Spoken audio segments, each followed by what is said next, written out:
Hey, everybody, welcome into another episode of the Connection Loop podcast, where we have on sales leaders, entrepreneurs, and business owners to have insightful conversations where you can really learn from their journeys. Today, we're super excited to have on Taft Love. He's the founder of Iceberg RevOps, a revenue operations agency that specializes in early stage growth.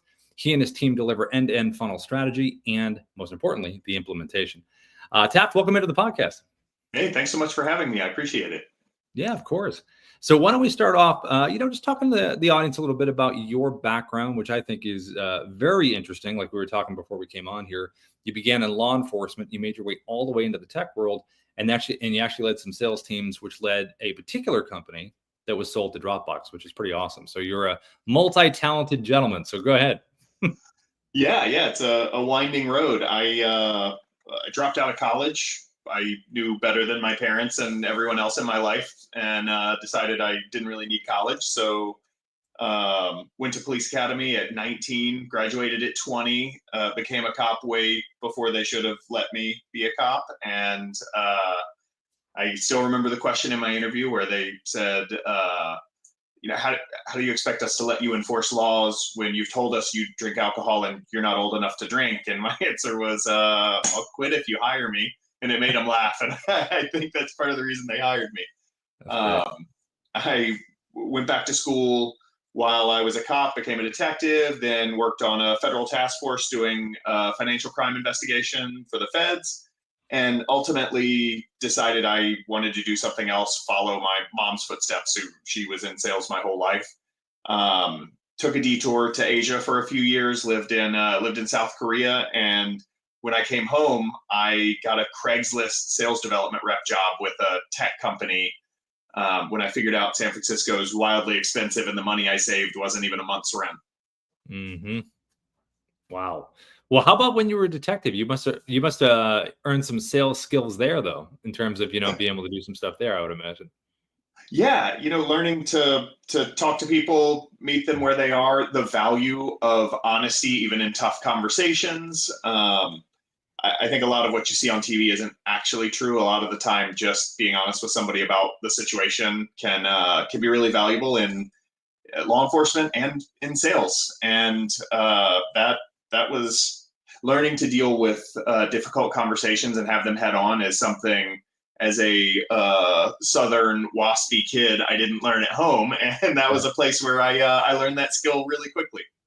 Did you find that similar to sales, that silence works really well when you ask a question and then kind of let that person talk? Yeah, I think when used artfully, when it doesn't feel manipulative, it is absolutely gold. And so, yeah, there's a lot of value in just like being quiet and letting their thoughts flow. Yeah, no, that's fantastic. We talk about a lot of that in sales training that we do, where, when you're having an honest conversation, you're really focused on bringing the value to someone and not, like you said, the manipulation of, I'm going to do this one thing to make you feel this. It's like, no, you're bringing the value. You're reminding yourself that what you're doing is going to end up helping them, which I think is a big mindset for that, 100%. So this is a phrase that I really like that I saw that you have, the ops chasm. So talk a little bit about that, and RevOps in general, and then kind of what how you discovered that, pretty much too. I discovered it because I lived in it. There's a company called PandaDoc. I joined when we were in the founder's apartment and spent a few years there. And I became an accidental RevOps guy. I didn't even know what RevOps was. And next thing you know, I own Salesforce and HubSpot and sales process and marketing attribution. And they kept letting me shoot myself in the foot by saying, oh, I think I can do that. I can learn how to do that. And took on way too much and was overloaded and didn't do a very good job. And I was kind of the perfect representation of where ops people, or what actually happens is admins who are saddled with operations work, end up. And so what I figured out is this exists everywhere. It's how Iceberg started, me helping other companies kind of learn from my mistakes. And the ops chasm, which definitely exists in software and in startup land, but also in lots of other industries we're learning. You have graduated from founder selling, you have sales and marketing people whose job it is to help you grow. There is a point at which you can no longer drive by feel. You can't, no one person has all of the data in their head. You need good reporting. you need a compass to steer the ship, and you're not big enough to go invest in a qualified, keyword qualified, in-house operations program, but you need more than crowdsourcing operations and makeshift ops. And so that chasm for some companies lasts years and sometimes the life of the company. And it's just this frustrating thing where you never get past it. Iceberg is the bridge for that. And what we figured out, and I'm deeply biased here, but the answer to it in my mind is work with a talented team that on a fractional basis that knows the answers to the test, that has been where you are. And that's a place where creativity isn't always particularly helpful. Even if you're a brilliant engineer or whatever you do, the ability to come up with creative solutions to ops isn't always the right path. Sometimes you need to go with best practice. Yeah, I would imagine a lot of clients that you've worked with have felt, I would imagine, a big sense of relief in terms of that, where they can kind of focus on some other things, learn a lot in the same process, but you have those talented people, like you said, from your team, really, carrying that burden. What we've seen, there's this sort of common path people go down or journey they go on with us. So often they hit the ops chasm, they realize I need help, they go hire an administrator, because if you haven't worked in ops, if you haven't lived it, RevOps specifically, you probably haven't learned the hard way that a system administrator is not business operations, sales operations, marketing operations. They're a system administrator. So they've effectively hired a plumber to design and build their whole house. And they're great at the plumbing, but all the other stuff is not going to work well. And so they're often coming to us from a place of scar tissue. Sometimes they've hired another agency that was more admin resources, but none of the strategic thinking, thought partnership that you actually need for revenue operations. And so often they don't start with relief. They start with a guarded, slow approach with us. And then they start to trust us. And what we found is expansion can be fast. Once they decide, okay, these guys do know what they're talking about, they do have a playbook, they know how to fix these things that I've been stuck on for months or years, then suddenly, yes, then you get the relief and we get the trust and we can go really build for them. Have you found that there's any industries specifically that need more help than others, or has it kind of been across the board? You find that commonality no matter the industry? It exists everywhere. An example is I went to a website yesterday. I went to several websites yesterday. I wanted help with a sales pitch deck I'm working on. I want someone, and if someone out there is good at this, talk to me. I want someone to help me tell a good story, because I'm actually not particularly good at that in a deck especially. And so I reached out to a couple of websites, did some research, found 2 or 3 that seemed to be sort of top tier agencies for working on decks. And I reached out to a few of them, and 1 of 3 got back to me within what's now 24 hours. And so there's a perfect example of, I'm a hot lead. Yep. You're gonna lose me because I'm a founder, I'm distracted. Tomorrow, if they reach out to me tomorrow, that I'm like 3 steps past that. The people that talk to me today will get my business. Yep. They might not even be the best. And that's a great example of like 2/3 of the companies I reached out to, whether they know it or not, are struggling with this. You mentioned the slide deck stuff. We found here at Dub, one thing we like to do that we think's kind of cool. We take a deck, whether it's, Canvas slide, whatever, Google Slides, whatever you're using. And what we do is we put a video on top of it. Like, we put ourselves in a little bubble on top of the slide deck, and we make a video walking through it. And then we'll send that out to somebody. It's pretty cool. It's like a little narration slide deck that kind of, we're so used to watching videos in general that it kind of like is doing not the work for us, but is really kind of pointing out the really most important parts and giving a little more context too. So it's pretty cool. That's awesome. We do the same thing in Miro with our sort of boards where we map out how things will work. You're absolutely right. Talking over it, we assume people see things that we do, and so often they don't. Yeah. And sometimes when you're looking at something, your eyes go to a certain spot, and it's always nice to kind of remind them if they haven't gone there, just as a nice overview. And like you said, you give them a little more color, a little more context. Such a good idea for decks. Yeah, it's awesome. We love it. I love doing them. So let's talk about the pipeline. So everyone's always in sales. I got to fill my pipeline. My pipeline's empty. It's good if it's bursting, but that's when you need those services to really get things in line. Yeah. But Talk about partnerships. You mentioned that a lot in terms of partnerships being a really good pipeline builder. So just speak to that a little bit if you can. Partnerships are interesting, and I'm going to speak from the point of view of my world. I don't know that this applies broadly to everyone, but lots of companies approach us about partnership, and I spent a couple years chasing these and got no real value out of them. And what I learned is if in our world partners approach us, it's almost always because they think of us as a channel. They call it strategic partners, but it's not a partnership. We are sending them leads and they're paying us some commission, which we cost 5-6 figures to work with. And so the couple $1,000s we get for, selling your thing to one of our clients, is not worth, is definitely not worth compromising our integrity, because as soon as we do anything for any reason other than because it's exactly what they need, we're in trouble. So we're gonna sell your thing anyway, even if you don't pay us for it. If it's the right thing, it has no bearing on our behavior. And but what we figured out is when there's true mutual benefit, we think their product is great and they need help with something in order for their product to be successful. That's when, for us, these partnerships start to work. And so that's the pattern I'm looking for. And what's starting to fill our pipeline is, hey, you have a solution that has all these dependencies you can't control. It's installed inside of Salesforce or HubSpot, and all these other things need to be set up properly for your tool to really drive value, but you can't control all those things. Well, maybe we can. And so that's where these partnerships are really powerful, and again, filling our pipeline. Do you have certain partnerships with certain kinds of industries that you like, in terms of companies where you're like, I really like those guys, they do a great job, or anything like that?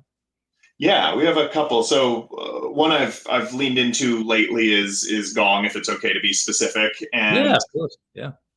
I think they're on the cutting edge of a few things. The AI is one example, but that's a partnership I like, because for Gong to be successful, other things need to be true in the various systems, and the company needs to leverage the data in a certain way. And so that's a specific example. There are a few other places. All of them are SaaS companies because we're, the tech stack we put in place, even though it's not the only thing we do, tech stack is usually what people buy through us. And so that's where partnerships make sense. Yep. We also have some strategic partnerships with vendors who do like data analysis, marketing operations analysis, marketing attribution analysis, things like that we don't have the in-house expertise to do, but there is some operational underpinning that needs to be built for them to be successful. Another great interlock, good partnership opportunity. See, that's the kind of stuff that I think people really need to hear, because I think a lot of those successful relationships, like you said, it's like they build momentum on top of each other, and it really fits well. And I think that's a key to that, because I think we all in general want to be able to expand relationships, have the right relationship, and then build those different referrals off of that. So I think everything's swimming in the same direction, which always feels nice. There's a common thread here that I see. I built outbound teams for years when I was a sales leader. I see a common thread here, which is you feel a pull when there's real value, when you find the pattern, the thing where there's a good match. And that happens in outbound too. It's why I roll my eyes when I get 100 emails a day. I wake up to a bunch of emails, people pitching me things that have no value to me, no bearing on my life. The ones that get through to me are the ones that have found some pattern, can explain to me why their thing fits my world, and I agree. And that's where, just like with partnerships, there's this pull, this essentially product market fit that exists. And I always like seeing when something clicks. Yeah, that's amazing. It's like you can almost see it in someone's eyes when you're like, oh yeah, there it is, like the light bulb moment. It's kind of how it exactly. So let's talk about this past year. So with the 24-25, we're kind of moving into like that realm. We're out of 24, we're in the middle of 25, 26 is on the horizon. What's been the most effective insight that you've gained in the past year, strategy, things? What's been working for you that you found? Yeah, I think we've already talked about partnerships, but the thing that has driven the most pipeline, which by the way has been my biggest gap, I think money has remained expensive. it's harder to get deals. People are scrutinizing spend more, and we're like everybody else in that we have to get more pipeline than we've ever had to go get before. And hard-nosed cold outbound has never really worked for us. And so I've really been working on tapping my network. And what I've found strategically, or actually tactically, that has been really helpful is making it easy to refer us. And so there are two things I do. The first is always ask everyone, and I this is not meant to be self-serving, but I always ask, like, hey, who should I send to you? What should I listen for when I'm trying to decide if I should send someone to you as a referral? And of course, people tend to reciprocate, and I'm always ready with an answer. And I like to send something that is like a piece of paper or a document that shares exactly what you should listen for, something people can refer to. They can go up their email and say, like, I just talked to somebody who said something about RevOps. Is Taft who I should send them to? And it has actually worked. Yeah, no, that's really good. Anything that they can refer to and just, get that double messaging of like, hey, this is happening. I think that's fantastic. That's really good. How long have you been doing that for? Is it something, just this past year like we're talking about, or you kind of have sprinkling of it going on from the kind of years past? I've operationalized it more in the last 6 months or so. Historically, I'll send an email and say, like, hey, just as a reminder, here are the companies where, we tend to be a good fit for, or where we can drive a lot of value. Now I have a document. We're in the middle of a rebrand, so I'm refreshing it, and we'll have a new one to send out soon. But it is, here's what we do, here's who we want to talk to, things like that. That's cool. All right, you ready for the big one? This is the big one. This is what we ask everybody. The biggest mistake. Oh no. We all make mistakes. We all hopefully learn from them as we're getting older. But talk to me about yours. What kind of really stuck with you? You're like, you know what? I'm going to remember that. The biggest mistake is one I didn't even know I had been making for years. And it finally became clear to me as I started down this entrepreneurship through acquisition journey, because I like the idea of buying a local unsexy business and running it. And as I've looked into that, I've started to understand the value of profit, bottom line. And having come from a decade of working for funded SaaS companies for whom the laws of physics do not apply, because VCs have pumped them a bunch of money and their goal is to spend it. And it's fine if I spend $2 to make $1. I'll raise my next round and keep doing it. Eventually I'll be worth $1 billion. And I operated that way. I didn't pay myself enough. I didn't worry about the bottom line. I didn't worry about at the end of the year having enough profit to show that our business is as valuable as I think it is. And so that mistake has cost me years of value growth. But this year I'm focused on correcting it and running it like a real big boy business. And the knock-on benefits of doing that are huge. Being more thoughtful about spend, being more thoughtful about budgeting has made us a healthier business overall. And I would imagine, within the past, I don't know, maybe last couple of years, maybe 5 years, we've all had become very fleet-footed in terms of budget, what's happening, strategy. Now more than ever, not only for, your own companies, but for the clients as well are expecting that. Like how long do we go with this certain strategy before we start seeing tangible results? So I think there is, on both sides, there's that awareness of that, This is where RevOps as a function can be really valuable, actually forcing you something I say to people is like, we eat your vegetables. You've spent years running this business without, deciding what success looks like and measuring it and coming back and revisiting and having running your business on a cadence that allows you to decide whether the things you're doing make sense. And that's the non-systems, non-technical piece of RevOps that for a lot of companies is the most valuable. Eat your broccoli. Eat your broccoli. That's right. We'll eat it for you. If you cook the broccoli the right way, it actually is pretty great. So that's in the right way. Yeah. You got to just tell my 5-year-old that. I know that it's not exactly. Well, I'll say this: if you cook broccoli the right way, it's a nice green. That's how you know it's a nice green. So, anyway, sidebar there on broccoli. That was out of nowhere. Yeah. All right, let's talk about burn the boats. I like that phrase that you used. Your burn the boats moment. So let's dive into that. I stole that term from a guy who's actually a competitor of ours, but this is a friendly ecosystem, and a few of the RevOps as a service companies, all the founders know each other. And I talked to one of them, a guy named Eddie, who said, I had a burn your boats moment, and that sort of clicked for me. And I thought, you know what, I haven't had that, and maybe that's why I'm struggling with often selling the wrong things. And early on, when you're growing a business, we're now at a point where we're doing enough revenue that this isn't the case. But for a few years, we're small, and you take whatever you'll get because you're just like trying to make it to the next month, next quarter, next whatever. You're not thinking ahead. You're not selective. And so I took almost any business that came our way. And when Eddie talked about having a burn your boats moment, I realized I haven't had that and I need to. And so I went away and spent a month thinking about, what do I actually want to do? What do I want to do in this business? What do I want this business to do? And I made a decision and came back and said, I'm not selling anything else. And if it kills the business, fine. I don't want to do it anyway if it's not this. And the funny thing is, focus is choosing what not to focus on. And that focus was really powerful. And suddenly we started growing faster than ever. I think because I had a lot of confidence in like, we do this well, pay us for this, and you will be happy. And it's working. It's really great. I think a lot of the times, we always talk about ICP, obviously. I think everybody talks about that, but you really leaned into not only ICP, but almost like ICS, like this particular service, client service, like this thing that you do really, really well. And I think that is a pretty cool learning thing for a lot of people to hear, because I think we all sometimes get caught up in, we want to do this for that and this. And it's like, wait, what are you really good at? And what do they really want? And then deliver that, And I think a lot of entrepreneurs out there can probably relate to me in that I am deeply ADHD.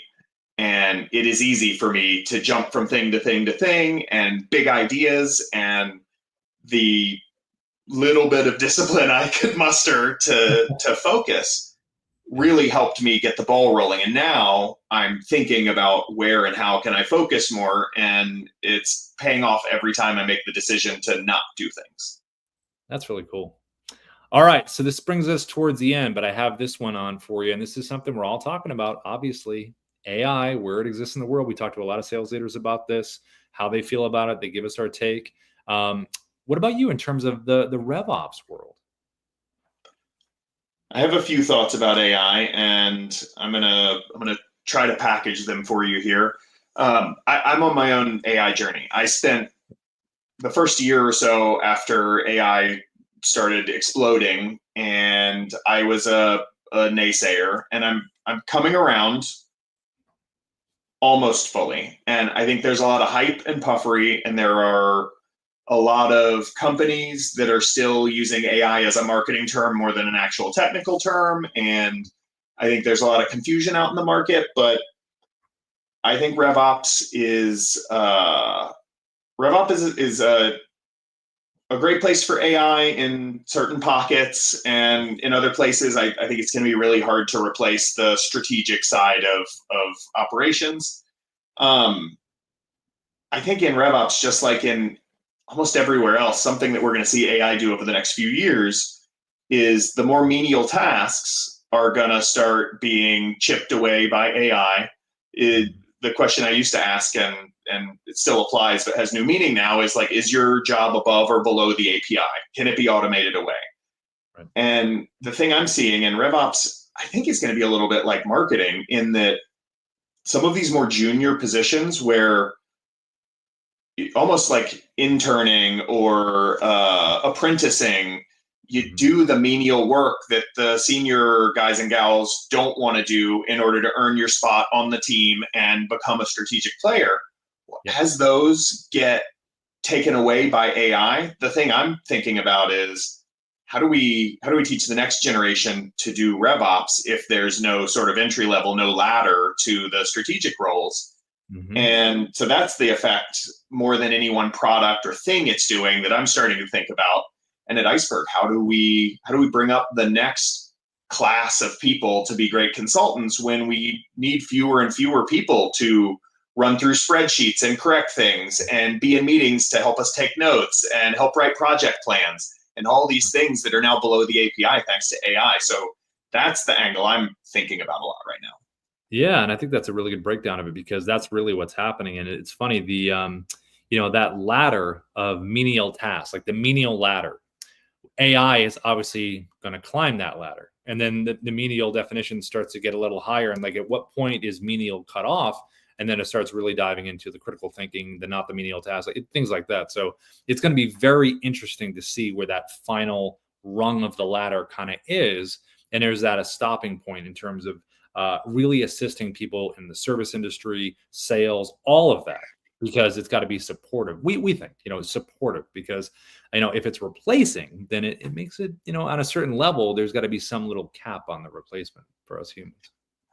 I think so. And even if it's true that AI never replaces people, it just makes people who use AI better, it becomes semantic, because someone is going to lose their job if enough people become more and more efficient. You just don't need as many people. So yeah, I agree. There has to be a cap. Something has to change, because this path can lead to an interesting, scary place. Yeah. Yeah, just ask John Connor from the Terminator. No, I'm kidding. Let's not go that far. But yeah, he's sitting there like, guys, wait. It started that way. So talk to us the last kind of final words here, Taft. Give the audience a little bit about, some parting words. Like if there's a company out there which you've spoken to, and there are a lot of clients of yours that are struggling with the RevOps, that think they want to take this could be a little monster on that they're trying to do, and 10,000 other things. Kind of speak to that, and any advice you'd like to give anyone out there. Yeah, I think whatever industry you're in, when it comes to operations, I would find somebody with some familiarity with your industry who has the answers to the test. And it may not be us, but I think that is more and more important every day, as you see tool sprawl, tech sprawl, new strategies popping up faster and faster. Having somebody who can help you navigate all of this complexity, who's been there and done that before, is really valuable. Hiring somebody junior to own this thing that you think of as a cost center is a great way to waste a lot of time, and there's huge opportunity cost in that. And so, I would say lean on experience, find someone with the answers to the test, bring them in, and don't think of RevOps as a cost center. And that can pay dividends once you're at a place where you're growing enough to actually need dedicated ops. That's great advice. Taft, thank you so much for joining us today. You dropped a lot of great knowledge. There's a lot of things that probably, people that are listening to have their companies maybe didn't think about as far as that. Yeah, my pleasure. Thanks so much for having me. Yeah, thanks again. See you next episode, everybody.